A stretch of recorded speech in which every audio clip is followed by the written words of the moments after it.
Hello student, आज हम hybridisation पढ़ते हैं, संकरण पढ़ते हैं। कल आपने पढ़ा है sp संकरण, आज पढ़ेंगे sp2 संकरण। sp2 संकरण, sp2 संकरण।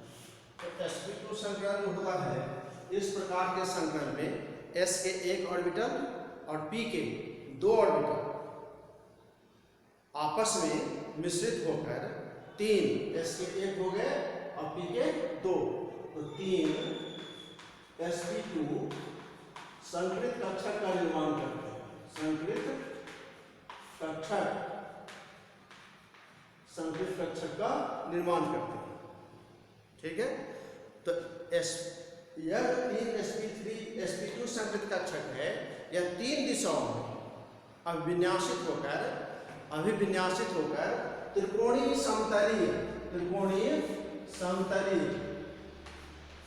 संरचना बनाता है, और इसके जो बंधन कोण का जो मान है वह 120 डिग्री का होता है। ठीक है, तो s के एक कक्षक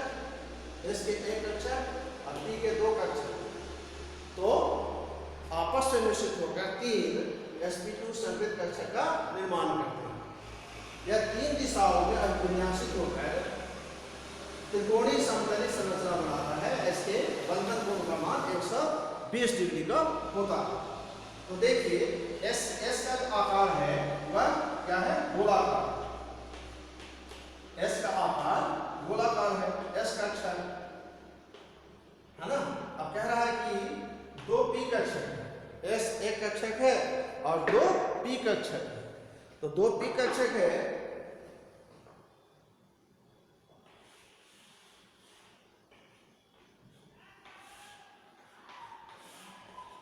तो यह px कक्षक हो गया प्लस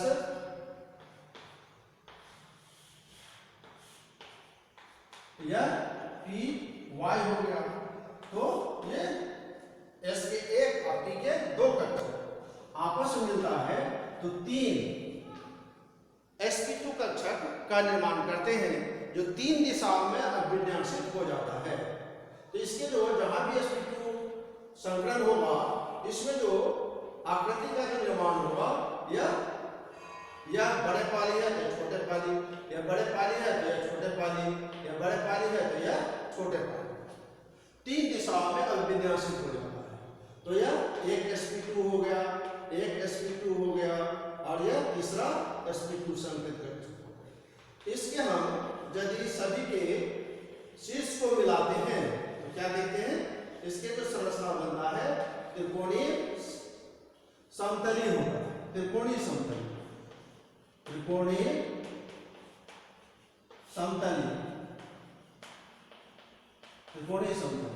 इसके जो बंधन कोण का जो मान होता है वह 120 डिग्री का हो जाता है। बंधन कोण का जो मान होता है वह क्या होगा? 120 डिग्री का। तो यह हमें याद रखना पड़ता है। ठीक है, इसकी संरचना क्या हो जाती है? त्रिकोणीय समतलीय, बंधन कोण का मान 120 डिग्री। तो sp2 संकरण में हम आपको उदाहरण बताए थे कि BCl3 एग्जाम्पल है इसके, BCl3, BF3 और C2H4 एथिलीन। बहुत सारे उदाहरण हैं, तो ये इसके उदाहरण है। इस समय में सब में sp2 संकरण पाया जाता है। ठीक है, अब हम इसमें से कोई भी एक दो उदाहरण को लेकर के चलते हैं। तो sp संकरण में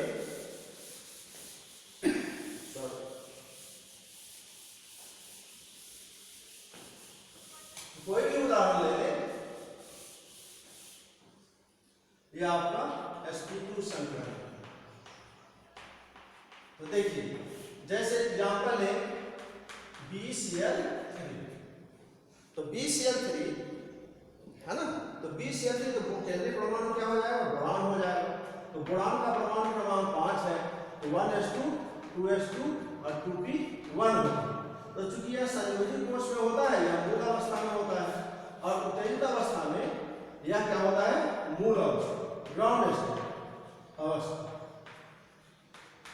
उत्तेजित अवस्था में क्या होता है? 2s से एक इलेक्ट्रॉन प्रोन्नत होकर कूद कर 2s से एक इलेक्ट्रॉन कहाँ आ जाता है, p कक्षक में। यह होगा px या py और pz में, तो एक इलेक्ट्रॉन कहाँ चला जाता है, py में चला जाता है। यह होता है उत्तेजित अवस्था, उत्तेजित अवस्था।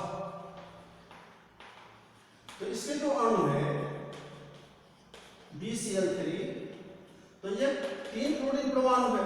क्लोरीन का जब हम इलेक्ट्रॉनिक विन्यास करते हैं Cl का, तो यहाँ आता है लास्ट में 3s2 और 3p5। तो ये 5 जो है, इसमें से 5 इलेक्ट्रॉन, तो एक जो यह अयुग्मित इलेक्ट्रॉन है, यह सभी में अतिव्यापन कर लेता है। एक कक्षक इसका अतिव्यापन करता है। तो यह संकरण हो जाएगा sp2 संकरण, sp2 संकरण। ठीक है। अब BCl3 में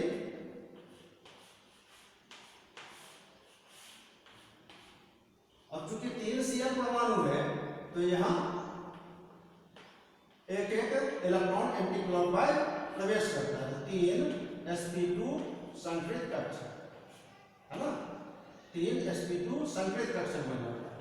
संकरित कक्षक। तो आपने देखा है कि sp2 संकरित कक्षक का जो आकृति होता है वह त्रिकोणीय समतली होता है ना। इसकी जो आकृति होता है, क्या होता है, त्रिकोणीय समतली होता है। त्रिकोणीय समतली जो हो रहा है, तो देखिए त्रिकोणीय समतली किस तरह से हो रहा है। ये हम बनाए थे पहले, अब ये पढ़े हैं 3 दिशाओं में विन्यासित हो जाते हैं। इसके सामने बड़ा लॉब है तो ये छोटा लॉब, बड़ा लॉब है तो यहाँ भी छोटा लॉब, ये बड़ा लॉब है तो यहाँ भी छोटा लॉब।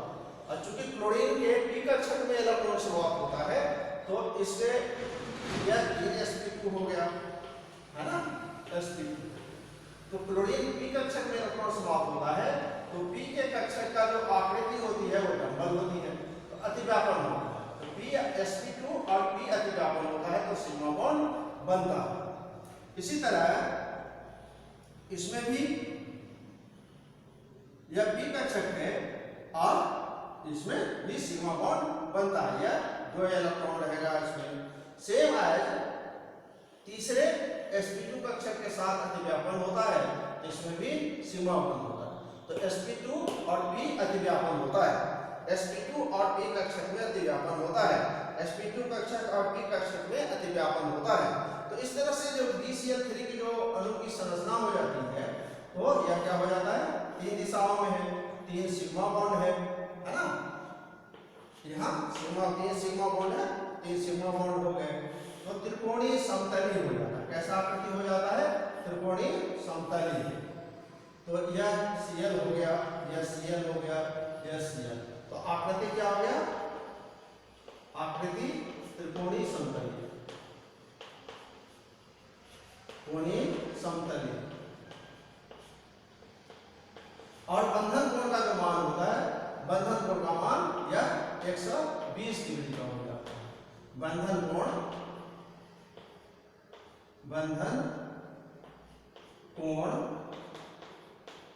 120 डिग्री का हो जाता है। तो इस तरह से इसकी संरचना बन जाती है sp2 की। अब है एथिलीन के C2H2 की बात करते हैं, है ना।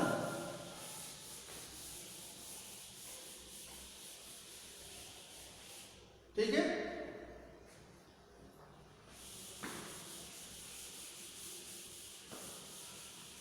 अब है C2H4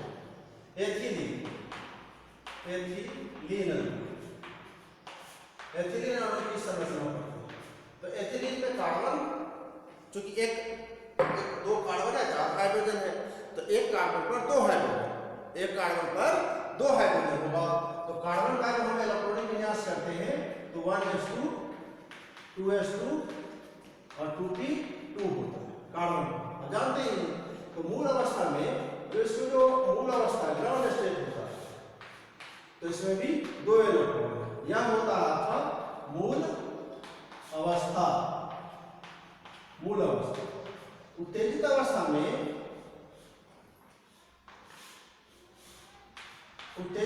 में इसमें से एक इलेक्ट्रॉन कूद जाता है। उत्तेजित उत्तेजित अवस्था।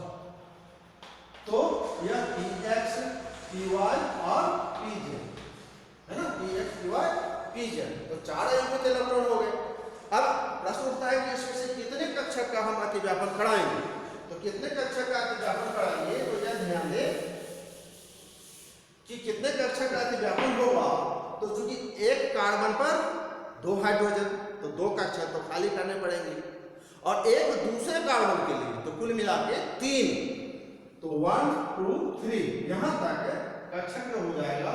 या क्या हो जाएगा, sp2 संकरण, sp2 संकरण। यह जो आप देख रहे हैं pz कक्षक, यह असंकरित कक्षक है, असंकरित कक्षक। ठीक है। अब C2H4 अणु है, तो इसमें क्या होगा, इस कक्षक में प्रवेश करें। हम एक कार्बन को लेकर चलते हैं, जो एक कार्बन को लेगा तो इसी प्रकार दूसरे कार्बन का भी होगा, है ना।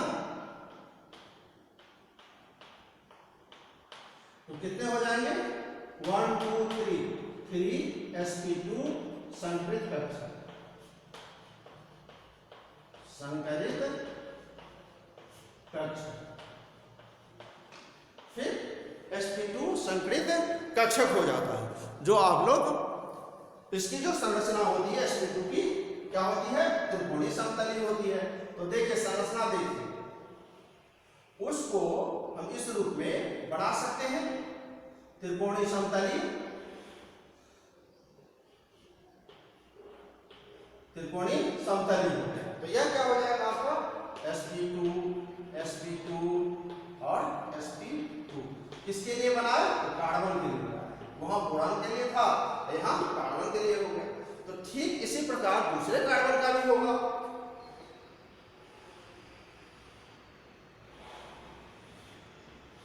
ठीक इसी प्रकार दूसरे कार्बन का भी होगा। तो यह भी किसके लिए हो गया, कार्बन के लिए। sp2 संकरण है, sp2 अक्षीय अतिव्यापन हो रहा है, अक्ष पर हो रहा है, इसीलिए इसमें क्या होगा, सीमा बॉन्ड बनेगा। यह भी आपका sp2 और sp2। ठीक है। तो एक कार्बन पर 2 हाइड्रोजन, तो दूसरे कार्बन पर भी 2 हाइड्रोजन रहेगा। तो हाइड्रोजन का जो आकार होता है 1s, तो हाइड्रोजन है ना गोलाकार होता है, तो गोलाकार होता है, तो इस पर सीमा बॉन्ड बना। ठीक इसी प्रकार दूसरे जो sp2 कक्षक है और हाइड्रोजन है, तो इसमें भी सीमा बॉन्ड हो गया, बॉन्ड हो गया। तो ये कौन सा अतिव्यापन हो गया, sp2s अतिव्यापन, sp2 और s अतिव्यापन करते हैं। तो ये एक कार्बन के लिए हो गया। निश्चित रूप से दूसरे कार्बन के लिए भी यही स्थिति होगा, s कक्षक और हाइड्रोजन सीमा बॉन्ड। इसी प्रकार यह s कक्षक हाइड्रोजन के लिए और यह सीमा बॉन्ड बना। ठीक है। अब यहाँ पर जो एक 2pz कक्षक रह गया है, यह जो 2pz कक्षक रह गया और संकरित, तो दोनों कार्बन के लिए होगा। तो दोनों कार्बन के लिए होगा, तो यह पार्श्व अतिव्यापन करेगा, पार्श्व अतिव्यापन करेगा तो पाई बॉन्ड फॉर्म करेगा।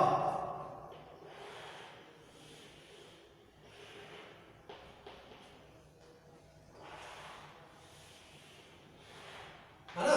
तो यह क्या हो गया आपका 2pz कक्षक, 2pz कक्षक असंकरित कक्षक। तो यह जो अतिव्यापन करता है, तो कौन सा बंध बनेगा, पाई बॉन्ड बनता है ना। तो पाई बॉन्ड, तो क्या देख रहे हैं, CC के मध्य 2 बंध बन रहा है, एक सीमा बंध है, एक पाई बंध। और CH के जो मध्य बंध बन रहा है कि 2 हाइड्रोजन, तो 2 सीमा बंध बन रहा है, यह भी 2 सीमा बंध बनता है। तो देखिए यह C हुआ, और यहां पर डबल बॉन्ड C और H और H 1 2 3 4 और 5, यह 5। तो एथिलीन अणु में क्या देख रहे हैं, कार्बन कार्बन के मध्य द्विबंध बन रहा है, एक सीमा बंध और एक पाई बंध। कार्बन हाइड्रोजन के मध्य एक सीमा बंध बन रहा है, कार्बन हाइड्रोजन के मध्य एक सीमा बंध बन रहा है। इसी तरह कार्बन हाइड्रोजन के मध्य एक सीमा बंध बन रहा है, इसी तरह कार्बन हाइड्रोजन के मध्य एक सीमा बंध बन रहा है। तो कुल टोटल कितने सीमाबंध हो गए? 1 2 3 4 5 सीमाबंध हो गए और एक आयबंध हो गया। तो इसके जो बंधन कोण का जो मान होता है वह क्या हो जाएगा? 120 डिग्री का हो जाता है। क्या हो जाता है? 120 डिग्री का हो गया। तो आपका sp2 संकरण समाप्त हो गया। ठीक है, अब हम लोग sp3 संकरण पढ़ते हैं। एक न एक संकरण आपके क्वेश्चन में आएंगे।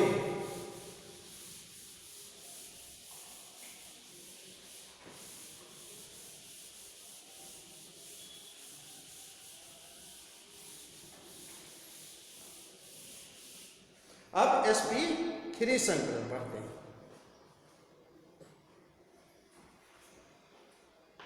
sp3 संकरण, sp3 संकरण, sp3 संकरण में क्या देखते हैं? इस प्रकार के संकरण में एक s कक्षक और 3 p कक्षक आपस में मिश्रित होकर संकरण का मतलब ही है ऑर्बिटलों का सम्मिश्रण। आपस में मिश्रित होकर कितने बनाएंगे? 4 sp3 संकरित कक्षक बनाएंगे। संकरित कक्षक बनाएंगे। कितने? 4 sp3 संकरित कक्षक बनता है जो 4 दिशाओं में अभिविन्यासित होकर चतुष्फलकीय संरचना बनाता है। कैसा संरचना बनाता है? चतुष्फलकीय संरचना बनाता है। और इसके जो बंधन कोण का जो मान होता है वह 109 डिग्री 28 मिनट 109 डिग्री 28 मिनट का होता है। तो फिर ध्यान से प्रश्न ले, इस प्रकार के संकरण में एक s कक्षक और 3 कक्षक आपस में मिश्रित होकर 4 sp3 संकरित कक्षक का निर्माण करते हैं। ठीक है, जो 4 दिशाओं में अभिविन्यासित होकर चतुष्फलकीय संरचना बनाता है और इसके बंधन कोण का जो मान होता है वह 109 डिग्री 28 मिनट होता है। तो इसके जो उदाहरण है CH4 मेथेन है, NH3 में भी पाया जाता है और H2O में भी पाया जाता है और C2H6 में एथेन में भी पाया जाता है। ठीक है, अब हम लोग उदाहरण लेके चलते हैं। कोई भी उदाहरण, यह क्योंकि घर्षण सिद्धांत पढ़ चुके हैं तो NH3H2O पर घर्षण सिद्धांत के आधार पर इसका संकलन हम लोग पढ़ेंगे। तो सबसे पहले CH4 का उदाहरण लेते हैं। तो CH4 में कार्बन है केंद्रीय परमाणु, तो कार्बन के संयोजी को उसका विन्यास कर लेते हैं C6, तो 1s2 2s2 और 2p2 जानते ही आप। तो ऐसे सभी में जहां जहां संकलन होगा ये चीज होगा। ठीक है, px py और pz यह ग्राउंड स्टेट होता है और यह उत्तेजित एक्साइटेड स्टेट हो जाता है। तो एक्साइटेड स्टेट में क्या होता है? जब ऊर्जा मिलती है तो एक इलेक्ट्रॉन जंप करके कूद करके pz कक्षक में आ जाता है। यह एक्साइटेड स्टेट। अब CH4 अणु है, तो 4 हाइड्रोजन है, हाइड्रोजन में एक ही इलेक्ट्रॉन होता है। तो इसमें आपका संकलन जो होगा sp3 संकलन, s के 1 और p के 3 संकलन हो जाएगा। संकलन अब 4 कक्षक में अयुग्मित इलेक्ट्रॉन है और अर्धपूरित कक्षक है, तो अतिव्यापन कर लेता है। चारों कक्षक अतिव्यापन करता है ना। तो 4 sp2 sp3 संकरित कक्षक बनते हैं। 4 sp3 संकरित कक्षक, संकरित कक्षक 4 sp3 संकरित कक्षक हो जाता है जो 4 दिशाओं में अभिविन्यासित होकर इसकी जो संरचना बन जाती है वह चतुष्फलकीय संरचना बन जाती है। अब देखिए, ध्यान से देखिए,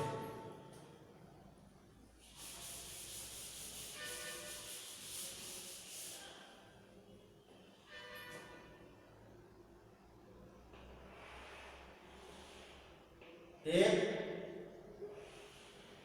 दो समान आकार के समान ऊर्जा वाले है ना संकरित कक्षक का निर्माण। इसके ये बड़ा पाली है, ये बड़ा लॉब है, तो इसके सामने छोटा लॉब बनेगा। ये 2 इधर है तो इधर भी 2 लॉब बन जाएगा, छोटा लॉब। और इधर एक बड़ा पाली है, लॉब है, इधर बन जाएगा। ये किसके लिए बना है? कार्बन के लिए बना है। किसके लिए? कार्बन के लिए। तो कितने हो गए?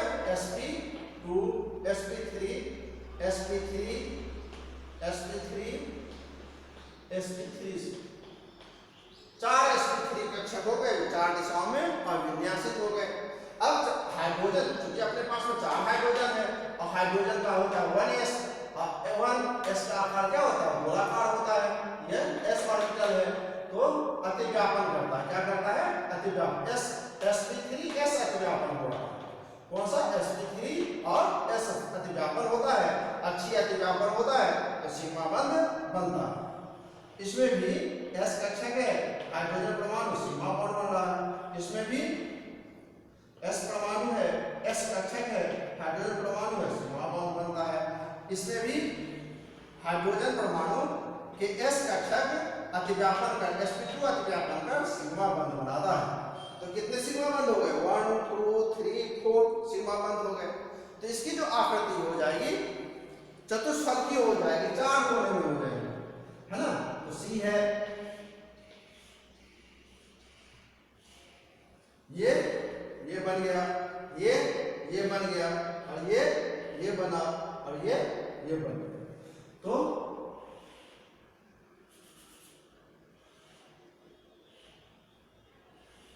तो देखिए इसकी आकृति क्या हो गई? चतुष्फलकीय। कितने? कौन सा बंध हो गया? सिग्मा बंध। ठीक है। और इसके जो बंधन कोण का जो मान होता है वह 109 डिग्री 28 मिनट होगा। इसको मिनट बोलते हैं, है ना। आकृति क्या हो गया? चतुष्फलकीय, चतुष्फलक आकृति हो गई, आकृति चतुष्फलकीय हो गया। ठीक है। तो इस तरह से संकरण sp3 संकरण sp2 से संकरण होता। अब हम लोग नेक्स्ट संकरण पढ़ते हैं।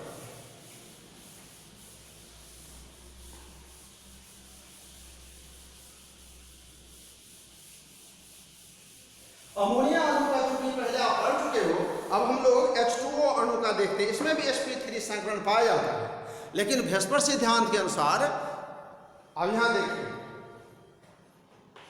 H2O अणु, H2O अणु, तो ऑक्सीजन इसके केंद्रीय परमाणु हो गए। तो 1s2 2s2 और 2p4।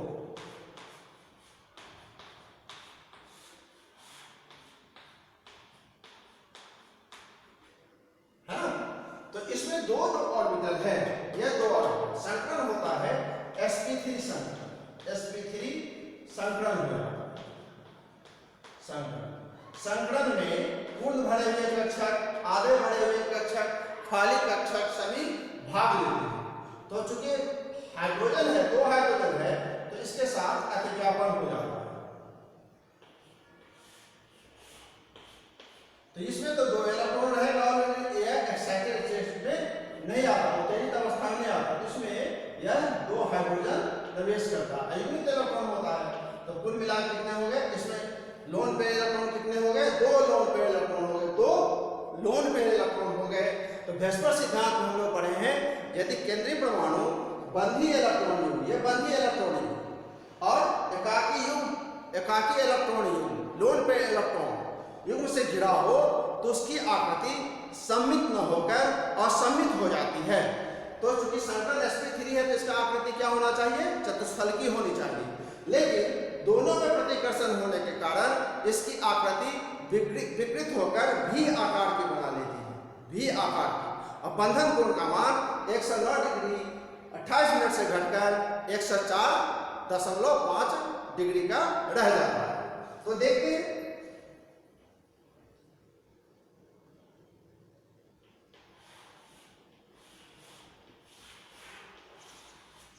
यह सभी sp3 हो गया, sp3 sp3 और sp3। तो इसमें यह जो लोन पेयर इलेक्ट्रॉन है जो बंध बनाने में भाग नहीं लेता है, यह आपका क्या हुआ, लोन पेयर, एकाकी युग्म इलेक्ट्रॉन, एकाकी युग्म इलेक्ट्रॉन। तो इसमें हाइड्रोजन के s कक्षक है, सिग्मा बॉन्ड बनता है, हाइड्रोजन के s कक्षक है और सिग्मा बॉन्ड बनाता है ना। तो इसकी जो यह किसके लिए बना है, यह किसके लिए, ऑक्सीजन के लिए, है ना। तो यह सिग्मा बॉन्ड बन गया। तो इसकी जो आकृति हो जाती है, यह ऑक्सीजन है H,